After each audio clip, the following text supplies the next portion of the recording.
A andaina pola igualdade de Lousame desenvolverase o sábado 9 de marzo e poderá participar todo tipo de público, posto que o percorrido duns 8 km presenta baixa dificultade. O punto de encontro será o Concello, de onde ás 9:30 da mañá sairá o autobús para desplazarse ata a Ponte Vella de Vilacova, de onde partirá a andaina. Es una ruta de 8 kilómetros con una dificultad baja para que pueda ser utilizada o realizada por cualquier persona de cualquier edad o condición física.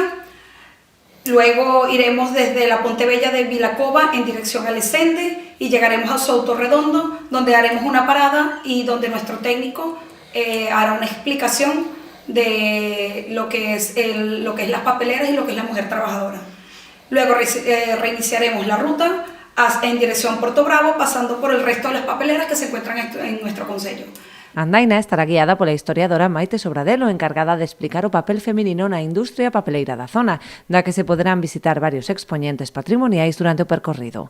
Na nosa andaina vamos a ter unha técnica do Concello que se vai a ocupar de explicar o papel das mulleres traballadoras, non? E revivir esa profesión hoxe en día, que, por certo, foi algo moi bonito e interesante, e teremos a historia da man de Maite Sobradelo de revivir ese papel da muller traballadora das nosas papeleiras, que aquí en Lousame temos o privilexio de ter varias. Os interesados poden inscribirse ata este xoves día 7 na web bandoticket.com.